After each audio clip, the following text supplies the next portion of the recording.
How old is he? Go back to America and get Leonardo. Does he know about Barney? Is this the Tom Cruise film? No, Fugitive is Harrison Ford. Harrison Ford. And Tom Cruise is The Firm. Yeah. Yeah, because you ready? Yeah, you got just a fallacious glare, but we can't get rid of it.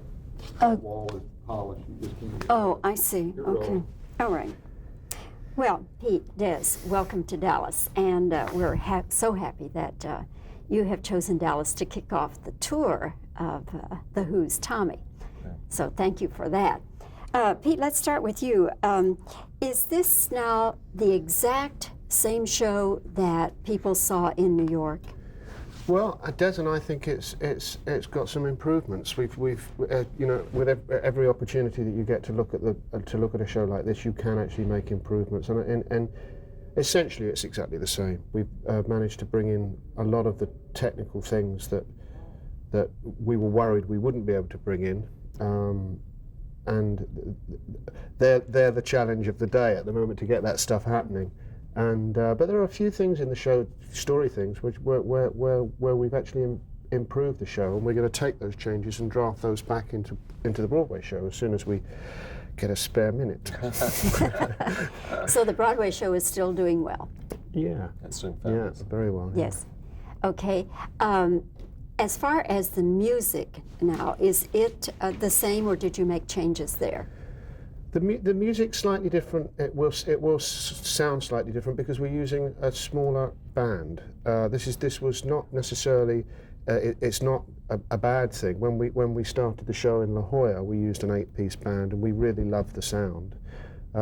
It's just that when you're on Broadway, you have to pay for a lot of musicians that you don't always use. You don't necessarily have to use. So we used a slightly bigger orchestra than in fact we really needed. And I think this band is great, nice, tight, much more of a kind of a rock sound to it. So they are all your own musicians then? Yeah. Yeah. Yeah. Okay. Des, let me ask you a couple of questions as the designer. Director. Well. Oh, sorry. As the director and the. Right. The designer's actually from Dallas, John Arnone. Ah. So yeah, he's coming home with this production. All right. Okay. It's a nice way to come home. With his Tony. With his Tony. Yeah. Yes. Yes. You people just really swept the Tonys. We did okay. Yeah, we had a very good night. Yeah. We should have got more, but never mind. So they didn't come as a surprise then? The Tonys? Uh-huh. You know, I think they did come as a bit of a surprise in that I think I was surprised that the theater community is resistant to change, and I was actually I was surprised that the theater community embraced the show so warmly, and that they were so gracious about it. I think Broadway's been concerned about developing a younger audience, but I was really shocked, frankly, that they legitimized our efforts. Traditionally, electric music has not done very well, particularly in award ceremonies on Broadway. So I was a little bit surprised. Did you find that your Broadway audiences had different demographics? They certainly do. I would say that the great thing about Tommy is that traditional theater goers seem to really embrace it. But we're bringing in an audience that I think is unlikely to go to perhaps even Guys and Dolls. That they're I think they feel they're on familiar turf with Tommy. I think we're introducing an audience to the theater that hasn't been going for the last couple of decades. And really what we're doing is we're reintroducing American popular music, which is essentially what Tommy is, to the theater. And that's the great tradition of musical theater. And along with that, we've brought in, I think, a generation that hasn't been going to the theater. Certainly, I see Who fans all the time at the St. James Theatre in New York, and I think that will happen wherever the show goes. I think that fans of rock and roll will come and see this show, and I hope that what's happened with them will happen everywhere, because a lot of them have stopped me in the street, or I've seen them in bars or whatever. And I did a tour this year on my own, and I met a lot of them and talked to a lot of them. And they actually become theatre goers. I mean, not necessarily serious theatre goers, but a lot of them have actually gone and seen quite adventurous and challenging and engaging plays like Angels in America or stuff like that. And I think I've actually found the experience, it's created a doorway for them into theatre.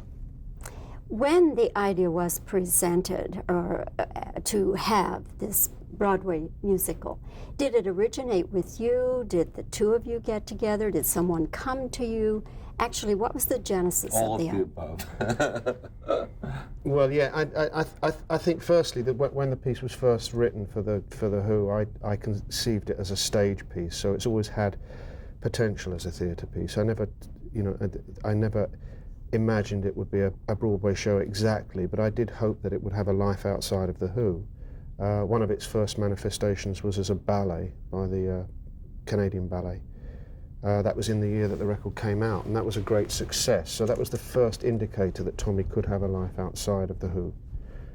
But it was so successful for the band and such a heart piece for the band that it was difficult to grow out of that. And so I actually felt that I should sit on it for a time now, after the Who's breakup, and just let people forget that, so that then we could look at it again. And I suppose I let 22 years pass, or certainly after the breakup of the Who, 10 years, and then said to my New York lawyer, now let's see whether there's anybody out there that still wants to do the piece. And one of Des's colleagues in particular, Michael David, who is one of the partners in the Dodgers, had been calling for a period of 5 years, regularly. So as soon as the rights were available, he was on tenterhooks. And another company called Pace Theatricals, which is a Texas company, were very interested in the rights to the tour. So putting them and a few other people together, we put the principles for the finance together, and through Dodgers I met Des and we hit it off straight away. That's really how it happened. Were you happy with Ken Russell's movie?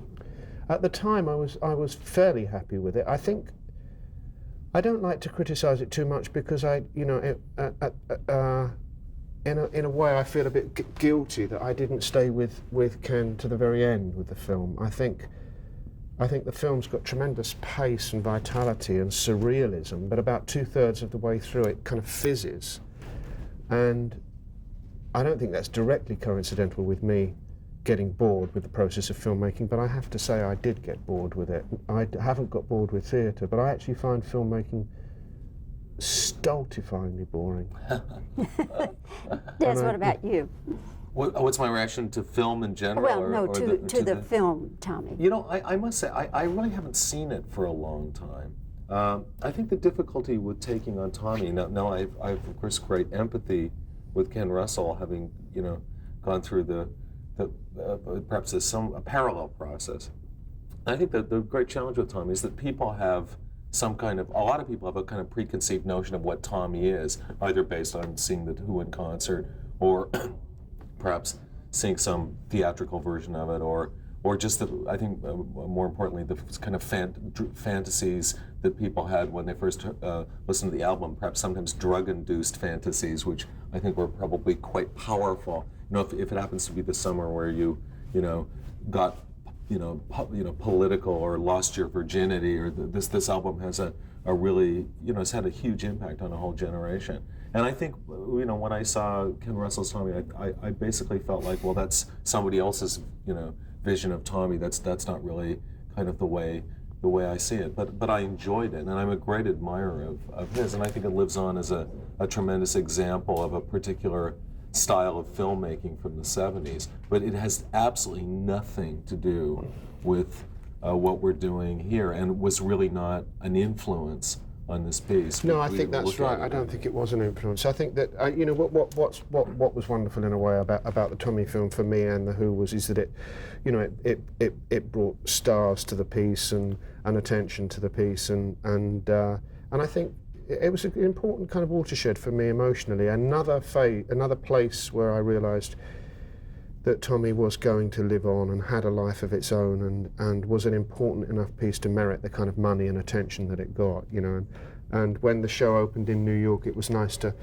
welcome back Jack Nicholson and, you know, take him along and, you know, let him, and, you know, when he was suggested for the cast of the movie, all I said to Robert Stigwood was, can he sing?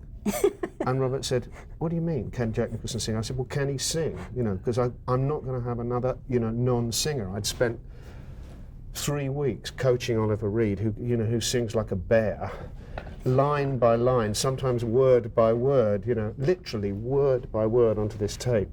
And I was just completely exhausted with it. And so I gave Jack a very, very hard time. He arrived at the studio, and I just said, listen, screw with me, just get out there and sing, you know.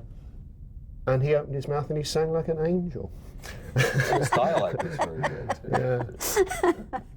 Well, our time is limited, but I thank you both for spending this time with us. And now, if you'll just continue to sit for another minute so we can get some edit shots, we'll appreciate that very much. Okay.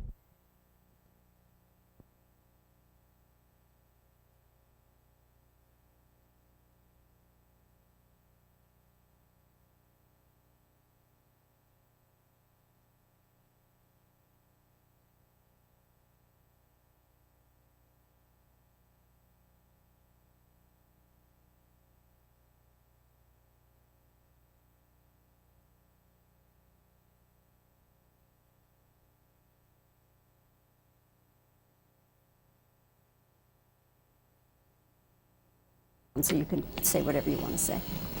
And I'll just, I'll look first at Des and then I'll look at... You remember the program he was on, Roger Smith? It's called 77 Sunset Strip. Yes, yes And I he was do. called Roger Smith in the show, I think. Is that right? I know he was called Yeah, Roger. he's called Roger. That's right. That's definitely. Yeah. He has a health problem, I guess you're aware of that. I'm not.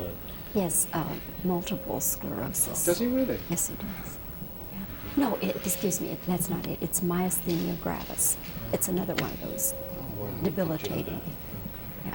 Well, So- Sam Margaret has a health problem too. She keeps having accidents. Unbelievably accident. Is that because of like the bean? Yeah, she just like had this terrible, terrible accident in Las Vegas where she, you know, the Hillary thing falling into the hole. Right. She did that.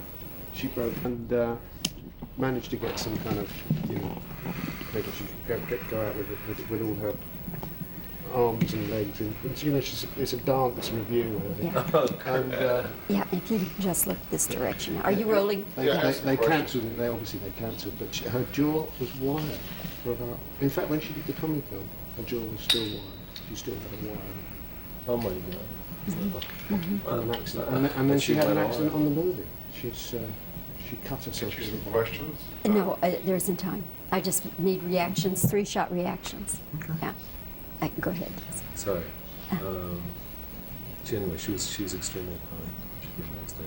And Elton John actually ended his concert the other night with Pinball Wizard. Did you hear that? No, not here. Yeah. And, which is not normal. Yeah. It's not normal. I'm sorry to say.